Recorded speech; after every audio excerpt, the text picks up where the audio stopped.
नमस्कार दोस्तों, उम्मीद करता हूँ जो मैं जानकारी देने वाला हूँ शायद आप लोग को सही लगे और प्लीज़ कोई इसका गलत रिएक्शन मत लेना। मैं कुछ सच्चाई जो है बताने वाला हूँ। आज के ज़माने में हमारे देश में लोग जो है लॉजिक से ज़्यादा मैजिक पे भरोसा करते हैं। जैसे कि बाबा साधु लोगों को बात पे ज़्यादा भरोसा करते हैं और मेहनत पे कम और साइंस पे कम।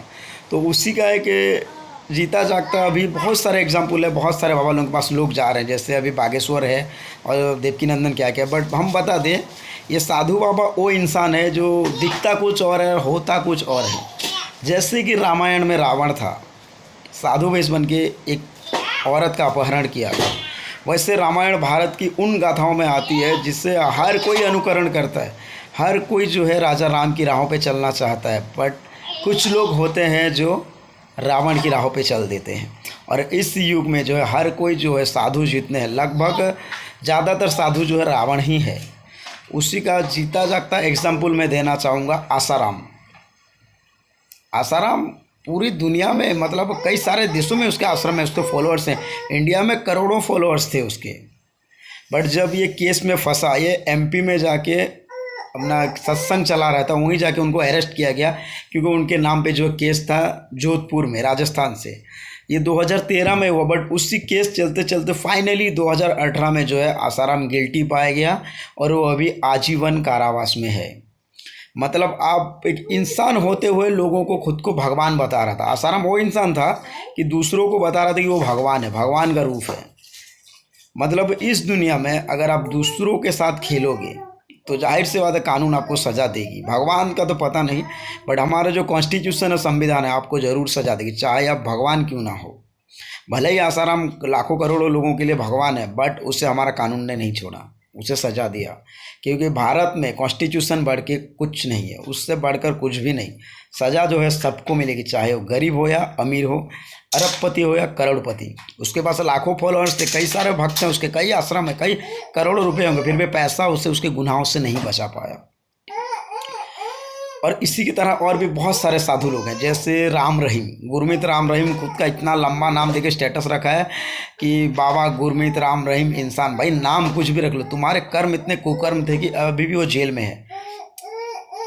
उसने शायद उसका 2 रेप केस में और मर्डर केस में भी उसका अंदर है, मतलब केस है उसके अंदर, एलिगेंस है।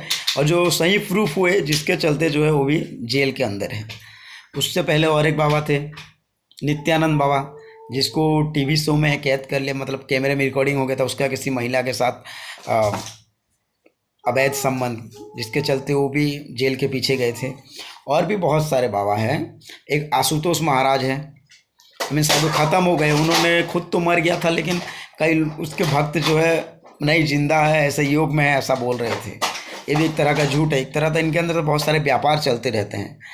और भी कई सारे बाबा की इच्छाधारी, धीमानंद बाबा, नित्यानंद, चंद्र स्वामी, ऐसे बहुत सारे बाबा जो सब फ्रॉड हैं। ये लोग शुरुआत में लोगों का जो ब्रेन वॉश करते हैं और धीरे धीरे अपने कुकर्म में आ जाते हैं। तो इस कलयुग में जीता जाता रावण वही है जो साधु वेश में लोगों को ठगता है। हम अभी भी कह रहे हैं, पहले भी कहते थे कि अपने कर्म पे भरोसा कीजिए।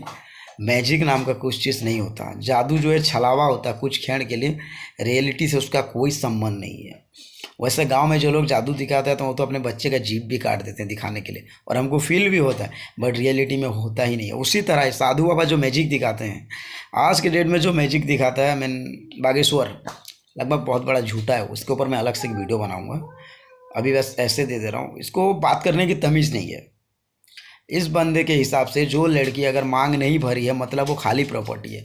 मतलब इसकी सोच देखो, हमारे देश की महिलाओं का प्रति क्या सोच है, किन नज़रिया से वो देख रहा है। और ऐसे इंसान के लोग पैर पकड़ रहे हैं, हाथ जोड़ रहे हैं। ये उस लायक ही नहीं, इससे तो जेल में होना चाहिए।